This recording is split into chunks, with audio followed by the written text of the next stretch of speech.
Assalamualaikum warahmatullahi wabarakatuh. Shalom, Om Swastiastu, Namo Buddhaya, salam kebajikan. Perkenalkan, nama saya Widya Pratiwi. Saya dari kelas kebidanan KBB Sore. Di sini saya akan menjelaskan sedikit tentang asuhan tentang postpartum atau masa nifas setelah melahirkan. Asuhan kebidanan masa nifas.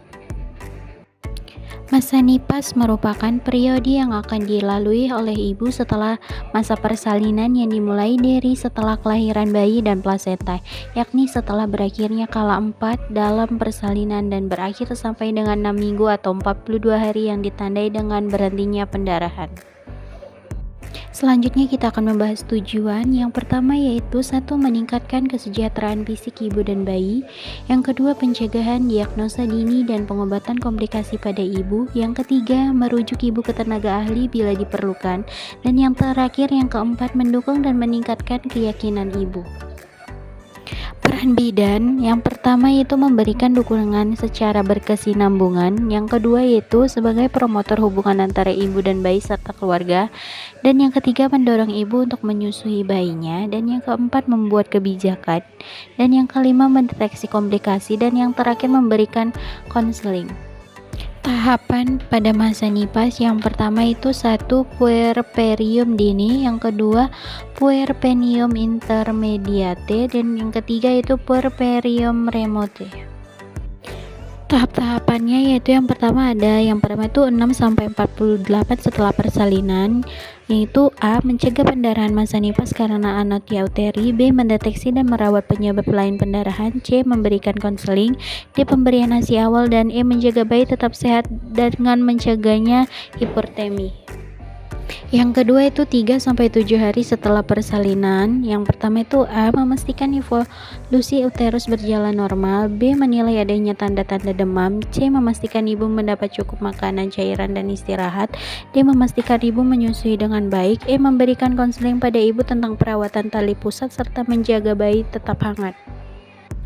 Yang ketiga 8-28 hari setelah persalinan, yaitu memastikan rahim sudah kembali normal. 29-42 hari setelah persalinan, yaitu A. Menanyakan ibu tentang penyulitnya dan memberikan konseling untuk KB. Perubahan fisiologi pada masa nifas, yang pertama itu perubahan sistem reproduksi.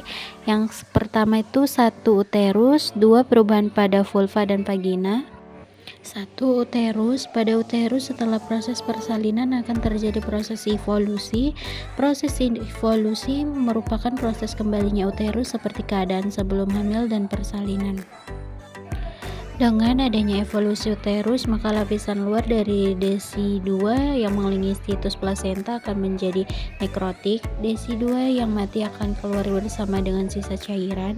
Campuran antara darah dan desi 2 tersebut dinamakan Lochea. Lochea rubra. Lochea rubra adalah jenis Lochea yang muncul pada hari pertama hingga ketiga setelah melahirkan. Warna dari Lochea ini biasanya berwarna merah gelap hingga merah kehitaman.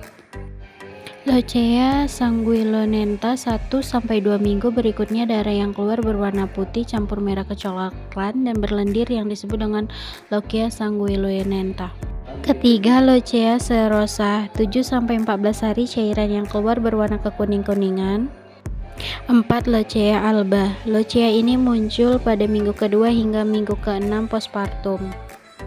Fase taking in yaitu periode ketergantungan berlangsungan pada hari pertama sampai hari kedua setelah melahirkan. 2. Fase taking hold. Fase taking hold adalah fase periode yang berlangsungnya antara 3-10 hari setelah melahirkan.